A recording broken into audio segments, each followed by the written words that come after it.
You're tuned in to a one-take podcast production.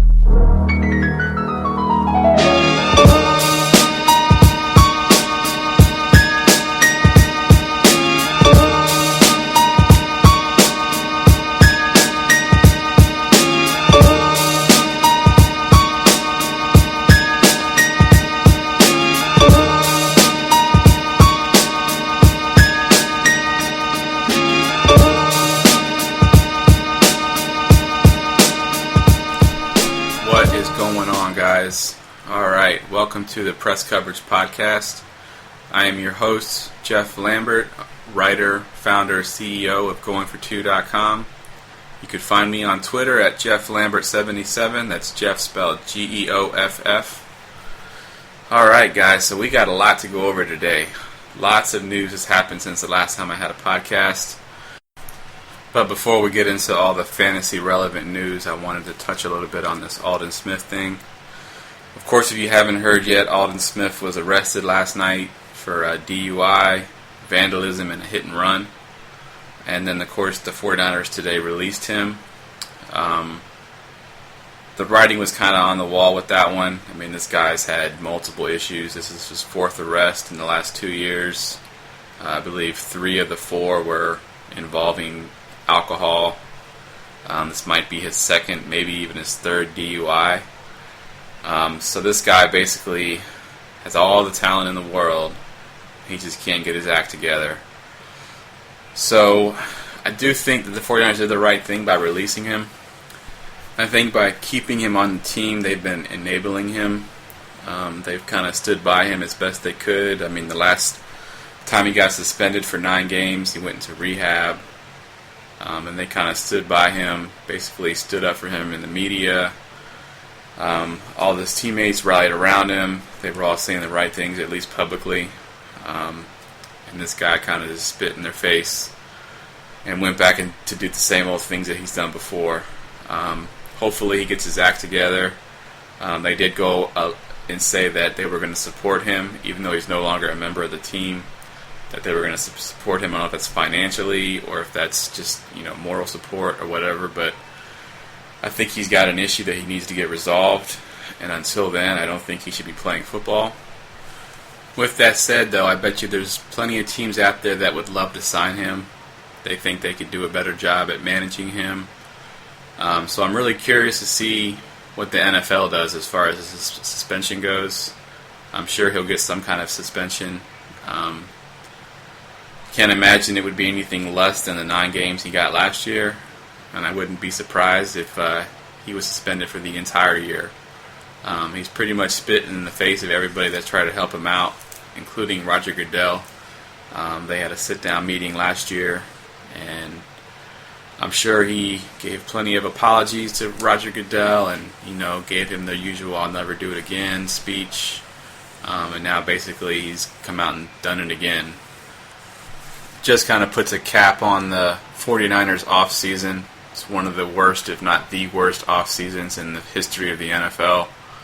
Anytime you have that many guys retire, you have Patrick Willis, 7-time Pro Bowler, Justin Smith, Anthony Davis, a Pro Bowl offensive lineman, Chris Borland, a standout rookie. You lose Michael Crabtree. You lose Frank Gore, your all-time leading rusher. It's just been a disaster of an offseason for the 49ers. They probably can't wait till the season starts. At least then all this off-the-field drama hopefully would be over with. Alright, well, that's enough on that matter. Like I said, not very fantasy relevant unless you were planning on drafting the 49ers defense.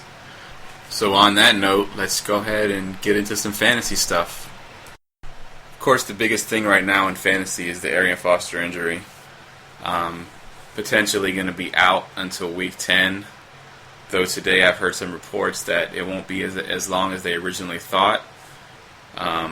They were originally thinking that they were going to put him on the IR slot designated to return, which would mean that he couldn't come back until week 10. I think it would be actually week 9, but they have a bye week, I believe, in week 9, so he wouldn't be able to actually be on the field and give you some fantasy value until week 10. To me, that makes him pretty much undraftable. I'd leave him on the waiver wire.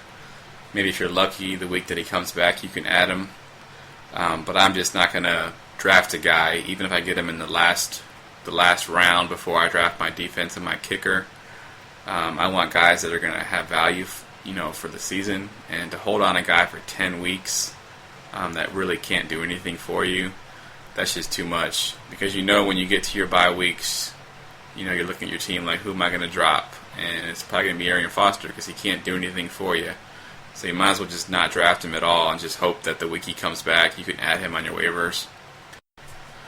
There's been news today that it may not be the full 10 weeks or 9 weeks before he comes back, that they could potentially hold off on giving him the IR designated tag. Even still, though, those kind of injuries just kind of linger. I don't know if he'd come back to full strength right away, or if he'd rush back early and then end up re-injuring it all over again. So for me, in my fantasy drafts, I am definitely avoiding Arian Foster. Just not going to go there. Of course, the question becomes, what about Alfred Blue, his immediate backup, as well as Chris Polk, who's the backup now to Alfred Blue. And it'll really depend on preseason and what Alfred Blue shows, because last year he really didn't show us much with a 3.1 yards per carry. That's definitely not going to be getting it done, especially when the guy ahead of you, Arian Foster, was getting 4.7 yards per carry behind the same offensive line with the same bad quarterback. So to be that bad, comparatively speaking, I just don't know if Alfred Blue is the answer.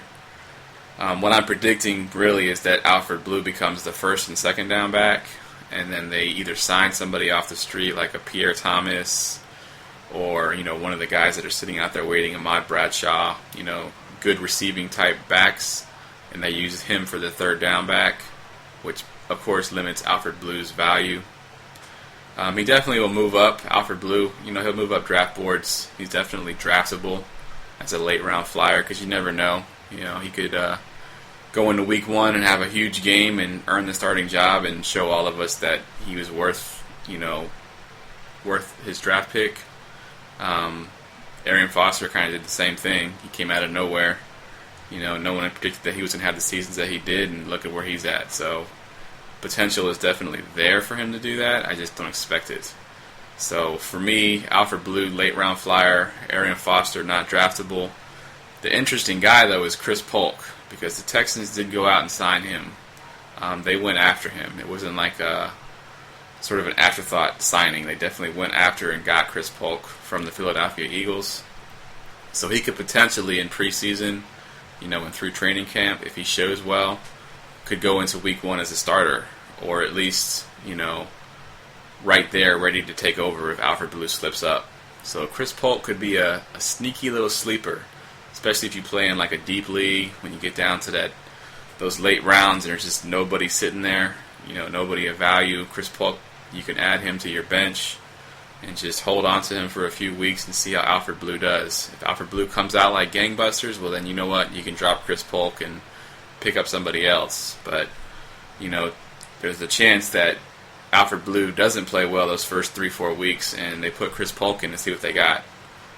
Texans aren't going to be competing for a playoff spot, so they don't really need to spend too much time trying to win, too many games. They need to see what they have going forward. So if Chris Polk might be the answer, they'll put Chris Polk in there. So just something to think about with the situation with Arian Foster. I myself, unfortunately, was in a league that drafted really early, and I am the proud owner of Arian Foster, and I did handcuff him with Alfred Blue. So I'm kind of lost in that league. It's a very deep league. It's a 14-team, half-point PPR league. So there just isn't anybody in the waiver wire worth picking up. So I'm pretty much stuck with Alfred Blue. I did take some high upside guys. I got Amir Abdullah on my team. I took Lance Dunbar as a sleeper. So if one of those guys pans out, it might be okay. But with Arian Foster not being there, it's going to be a struggle all year. Because, of course, he was my first-round pick. I was the 14th pick in a 14-team league and happened to get Arian Foster. So, lucky me. All right. Let's go ahead and jump into the next news item here. Of course, Michael Floyd from the Arizona Cardinals dislocates 3 fingers today. That immediately bumps up John Brown's draft value, of course, the number 3 receiver. He had a pretty decent rookie season with some pretty bad quarterback play. Everyone was kind of predicting that John Brown would have been a sleeper to begin with, even with Michael Floyd healthy. And now that Michael Floyd is going to be out at least through preseason, there is potential that he might start week 1, but my guess is he doesn't. And John Brown will be your number 2 receiver next to Larry Fitzgerald. Bruce Arians has a pretty good history with small, fast receivers like John Brown. Of course, he had T.Y. Hilton in Indianapolis and Antonio Brown, of course, with the Steelers. So there is some definite potential there for John Brown. I think he will definitely be climbing up the ADP charts. He is definitely somebody you want to look at. Speaking of number 2 wide receivers, we have the news coming out of Pittsburgh that Ben Roethlisberger in an interview stated that Marcus Wheaton is actually the number 2 receiver and that he predicts that Marcus Wheaton is a breakout candidate this year, that he wants Marcus Wheaton to take that next step, which of course puts a big damper on the Martavis Bryant supporters out there. I know he's been going pretty high on draft boards. People have kind of forgotten about Marcus Wheaton because he didn't have a very good season last year. They're looking at that last playoff game in which Martavis Bryant was basically the starter, playing I think 80% plus snaps in that playoff game. So everyone kind of just assumed it was Martavis Bryant's job going into the season. But Big Ben said otherwise. And then the team actually came out and listed their depth chart, and of course there it is, Marcus Wheaton as the number 2, Martavis Bryant as the number 3. Now with that said, the Steelers run a lot of 3 wides. They pretty much run, I'd say, 70% plus of 3 wide receiver sets, so Martavis Bryant's still going to be on the field quite a bit. But when your quarterback predicts you to be the breakout candidate for a team, and he's the one throwing you the ball, I tend to listen to that. So I would definitely throw Marcus Wheaton in that sleeper category as someone to look at. I still think Martavis Bryant has value. I don't think necessarily that you want to be taking him off your draft boards completely because, like I said, they do run a lot of 3 wide sets, and Martavis will be on the field a lot. So I would expect that he still has some value. I just think his value takes a hit, and I think Marcus Wheaton actually moves into draftable status, which a week ago we couldn't have said that. And then, of course, there's the news about Jimmy Graham and his going to be blocking on 75% of plays that he came out and said in an interview. Don't listen to that. He's exaggerating. There's no reason that the Seahawks would make that trade to get Jimmy Graham to leave him to block. Because believe me, there are much better blocking tight ends out there. Jimmy Graham is not one of them. There's no reason they would bring him in just to have him block on every play. I think he's just sort of being facetious, little tongue-in-cheek, because they are a running team. They do have Marshawn Lynch. They do have Russell Wilson, who will also run the ball. But I do expect Jimmy Graham to take a hit as far as numbers go. He's still a top 2 tight end, just under Rob Gronkowski. But I don't think he should be going as high as he was last year, obviously. I think he's a huge red zone threat. So I think he's actually a little higher ranked as far as overall rankings in standard leagues than he is in PPR leagues. The Seahawks just don't throw the ball enough for him to be, what he was last year with the Saints. Russell Wilson's a great quarterback, but he's no Drew Brees. And the Seahawks offense is nothing like the Saints offense. It's nowhere near as high-powered as the Saints offense. They're more run the ball, control the clock, play good defense, and make safe, conservative passes, and just beat you in the fourth quarter. Jimmy Graham definitely still has value. Anytime you catch 10 touchdowns on a season where you were quote-unquote hurt most of the season, you definitely need to be on the top of all draft boards. But don't listen to this, I'm going to be blocking on 70% of the plays. I doubt that. He'll probably be split out wide more often than he's blocking. Speaking of blocking, we got this news coming out of Philadelphia about Zach Ertz, and he is running with the second